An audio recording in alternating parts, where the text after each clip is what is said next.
We only have our social media.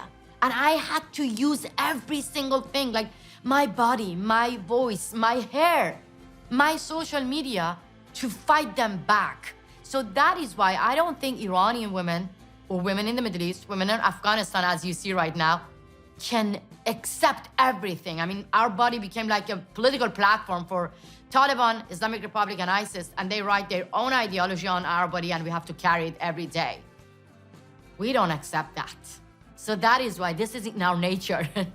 Let's walk through the situation in 1979. So I'm about 20 years older than you, I believe, and so I can remember a lot of what happened in that period. And in the West, the state that was run by the Shah of Iran was very unpopular, especially among left-wing activists. They regarded it as a corrupt petrostate and believed that the Shah was fundamentally an oppressive autocrat. And certainly by Western standards, his government could have been radically improved. But the consequences of the Iranian Revolution, as you pointed out, were certainly not what anyone had hoped for except the tiny minority of people who actually instigated the revolution. And so the world went in relationship to Iran from a autocracy that was much more liberal in the manner that you describe, especially in relationship to women, and where a fair bit of economic progress had been made, despite the flaws of the regime, to an unbelievably repressive theocratic state. And one of the things that you point out is that one of the elements of this Islamic revolution, a peculiar element, was the focus of repression on women. And so I'm very curious about that. What do you think it was about the doctrine that drove the Iranian Revolution that caused the primary consequence, perhaps, or arguably at least, the primary consequence to be the large-scale elimination of women from almost every form of freedom? What was it about the doctrine that produced that? Yeah, it's not only about women. Let me actually give you an example about how minority being oppressed right after the revolution, mass executions happened. And I remember that when the Jews were being executed, people were saying that right after the revolution that we're not Jews, so we're not gonna get involved. Then Baha'i minority got executed. Look, Ibrahim Raisi, the butcher of Iran, who's now the president, which we don't call it president, but he's in charge. He was the one actually who ordered massacre, mass executions. More than 5,000 people got executed by his order, and then women. And then women, So it's very heartbreaking. I cannot even believe that I'm sitting here in 21st century and talking to you and telling you the same person who ordered mass executions right after the revolution, the Islamic Revolution, was the one welcomed here at the United Nations. I cannot believe that because he is actually the one right now, saying that the young political prisoners, the young protesters who were peacefully protesting over the brutal death of Mahsa Amini, the 20-year-old girl who got killed because of a little bit of her hair was visible. Now, all those protesters are in prison, and Ibrahim Raisi saying that we're going to be tough with them. They have to, see the punishment. So you see, this, back to like 40 years ago, the whole world was supporting the revolution.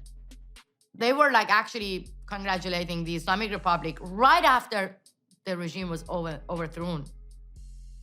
But now, many people, they're blessing the Shah of Iran in the streets. And many people believe that, yes, of course there was something should be reformed, but not revolution, But now we need a revolution. Many people in the West saying that, buying the wrong narrative of the Islamic Republic and its lobbyists and apologists and saying that, let's wait for the reform. No, this is the time. We need a revolution because the Islamic Republic acting like ISIS. 2 millions of Iranian people, women, minority. Islamic Republic is an ISIS. with oil. ISIS just behead people. The Islamic Republic hang people.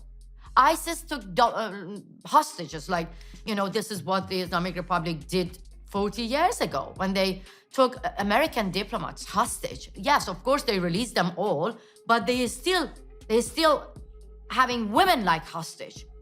We are like hostage in the hand of the Islamic Republic. If we don't cover ourselves, we won't be able to get any kind of education or job, or we won't exist if we don't cover our hair in Iran in 21st century. So it means the Islamic Republic took the whole nation. They took Iran hostage.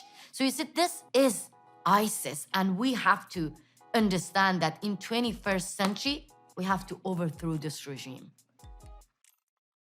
A lot of what you write about in the early part of your book, that's The Wind in My Hair, is the increasing range of restrictions that you experienced as you grew up. You talk about when you were quite young, playing with your brother and having a reasonable amount of freedom when you were extremely young, but then as you grew up and became more conscious as well, the number of things that you couldn't do started to increase and your range of options started to decrease. And so maybe we could walk through that. And I'm also curious, what do you think drives the antipathy towards female freedom that characterizes the Iranian state? Do you see that? Do you see the roots of that in something that's formally religious, or do you see that as something more associated with, I don't even know how to understand it exactly, with a particular kind of man's terror of female attractiveness? Or like it's very mysterious to me that there's a whole culture predicated on the oppression of its own women. It's like you're so afraid of your women. What are you afraid they're going to leave you, or are you afraid they're not going to be attracted to you? You have to control every bloody thing they do.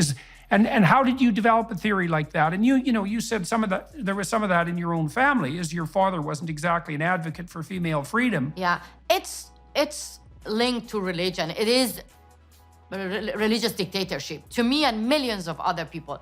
About my own family, my mom was able to choose what she wanted to wear before the revolution.